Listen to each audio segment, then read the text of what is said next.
சாயா கிரகங்களுக்கு என்ன அர்த்தம்னா, சாயம்னா நிழல். இப்போ உங்கள் மேலே லைட் அடிக்குது, உங்கள் பின்னாடி ஒரு பிம்பம் இருக்குது. இப்போ நீங்கள் உட்காந்துருக்கிறது இந்த ஜென்மம். பின்னாடி லைட்டுங்கிறது என்னன்னு பார்த்தீங்கன்னா போன ஜென்மம். இந்த ராகு கேதுக்கான கான்செப்ட் என்னன்னு பார்த்தீங்கன்னா, அது பேர் காந்தர்வம்னு சொல்லுவாங்க. It's called magnet. இப்போ உங்களுக்கும் எனக்கு அந்த சிங்க் இருந்தால் தான் நீங்கள் இன்றைக்கி டேட்டுக்கு இங்கே வந்து எங்கிட்ட நீங்கள் இன்டர்வியூக்கு உட்கார முடியும். இல்லைன்னா நீங்கள் வரமாட்டீங்க.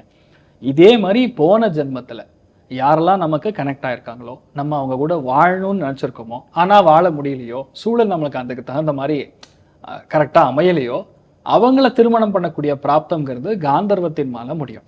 அந்த காந்தர்வங்கிறது வேறு எதுவும் கிடையாது, லவ். அந்த லவ் மேரேஜுக்குரிய பிராப்தங்கிறது ராகு கேது எப்பெல்லாம் இந்த இன்ப திரிகோணத்துக்குரிய ஸ்தானங்களில் போகுதோ, கரெக்டாக ராகுவுக்கு குரு பார்வை கிடைக்குதோ அப்போ அந்த லவ் மேரேஜுங்கிறது ஏற்படும். அப்படின்னு நீங்கள் பார்த்தீங்கன்னா எகெயின் ஃபஸ்ட்டு பிளேஸில் நிற்கிறது கும்பம். இதில் என்னன்னா கொஞ்சம் வேற மாதிரி இருக்கும். ராகுங்கிறது அந்நிய மொழி, அந்நிய மதம், ஒரு வயசு பெரியவங்க. இப்போ ஃபார் எக்ஸாம்பிள் நம்ம ஜோனில் பார்த்தீங்கன்னா ஆம்பளையோட வயசு ஜாஸ்தியாக இருக்கும், பெண்ணுடைய வயசு கம்மியாக இருக்கணும். இங்கே கொஞ்சம் டிஃப்ரெண்ட் இருக்கலாம். இல்லைன்னா ஜாதி விட்டு ஜாதி திருமணம் பண்ணுறது, வேறு மொழி பேசுவவங்களா இருக்கலாம், இல்லை வேற ஊரில் செட்டில் இருக்கக்கூடிய சிட்டிசனாக இருக்கலாம்.